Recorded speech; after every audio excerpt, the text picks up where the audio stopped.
My name is Fraser. My name is Mark. And we are the hosts of the geekiest show alive. To the outside world, we're ordinary geeks. But in the Fab International Studios, we talk comics and find other geeks just like us. This is Geek of the Week.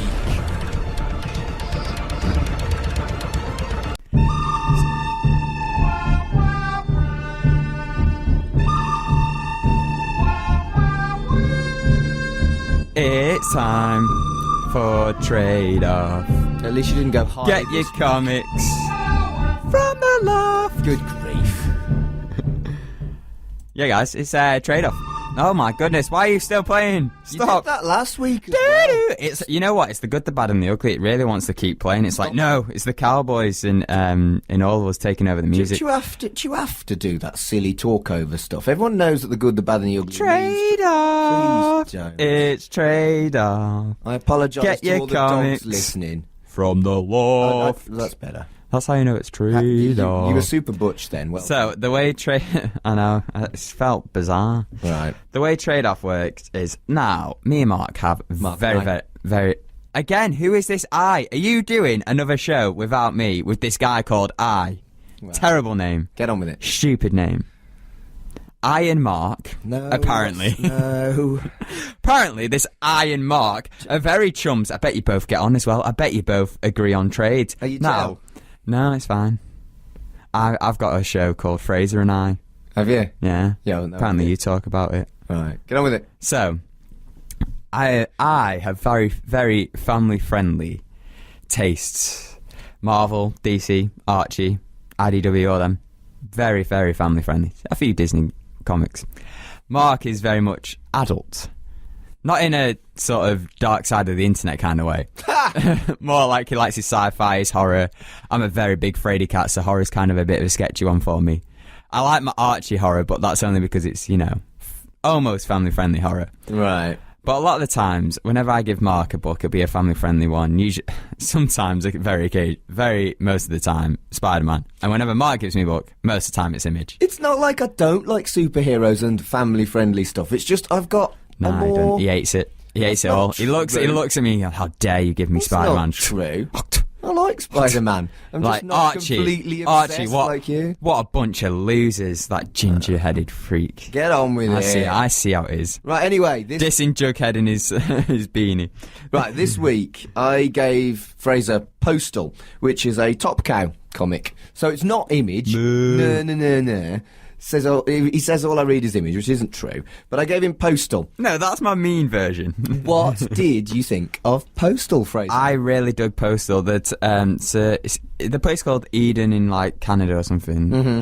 It proper reminded me of Australia. Like the concept is like Australia from a couple of years ago because it's all like criminals have moved there. Yeah. And sort of like, but I like the way the town works. How like everyone sort of. They know everyone's a criminal, but they sort of keep themselves to themselves. Everything's fine, but then this big murder happens, and it's like, okay, so things are sort of going to get peeled wide open here.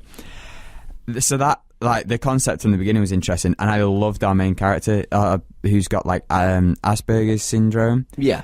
And, like, using that as a plot device was brilliant. Like, the way he sort of... You know, the way he sees the world and the way he sort of like... Because we get this usual, like, thought bubbles, like, thought bits of dialogue.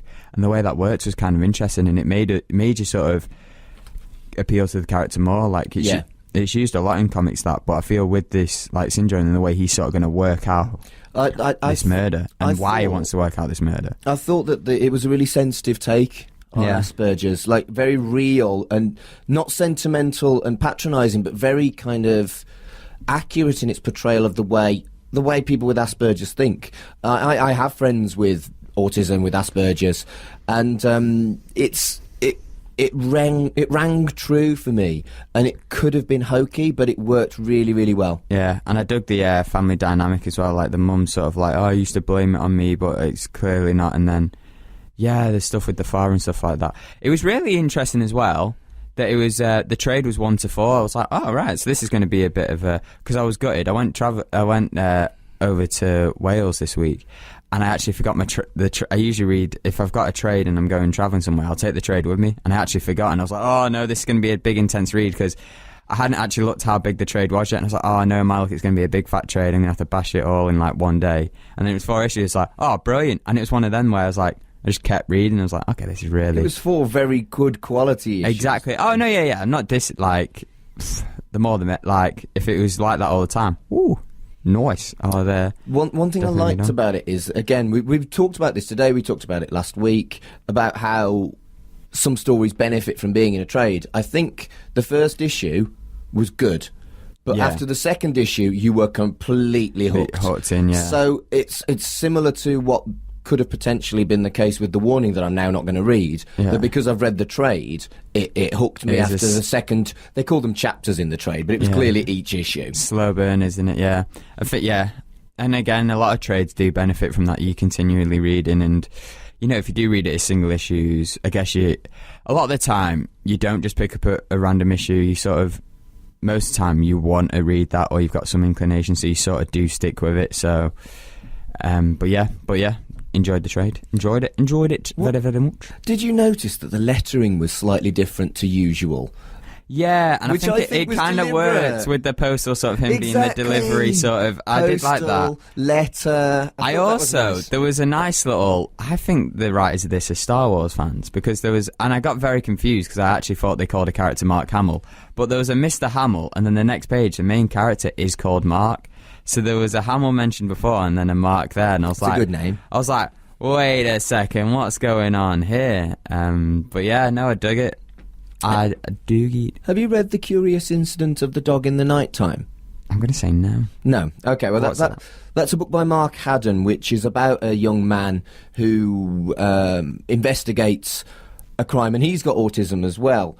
And again, that emphasised the unique investigative and observational skills of someone on the autistic spectrum. And it did remind me of that a little bit.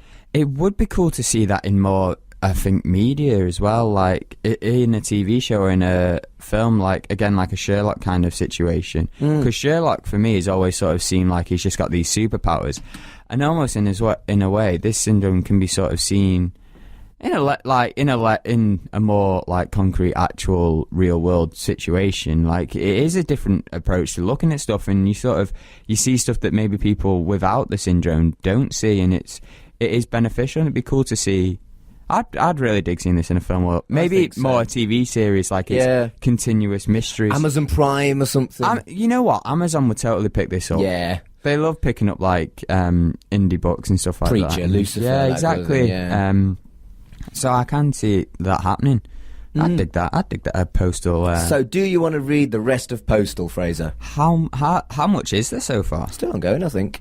Yeah. I'm not up to date with it, but it's still ongoing, I think. At least up to the... So, is this mystery, this first mystery, is that the big story that keeps going and going, or do they have other mysteries? Don't know. I've only read the first book too. Okay. Oh, this works all right then, because that's what I'd be interested to see. If it goes, you know, they solved this mystery and then something else unravels from that, because it's sort of what happened with Riverdale season 1. There was season 1 was all about this one mystery, like this murder mystery, and then season 2 it was like season 1 ended with a cliffhanger for season 2. So maybe they do that with like the 12th.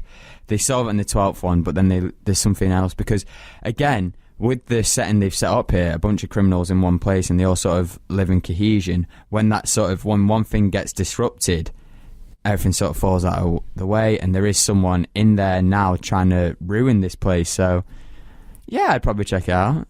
Dig it. I'd dig it. It's pretty dope. Pretty dope. Now, what have we got next week, Fraser? Oh, next week. Well, as I mentioned earlier in the show, and I've mentioned quite a lot in the past couple of weeks, Enter the Spider-Verse is coming out.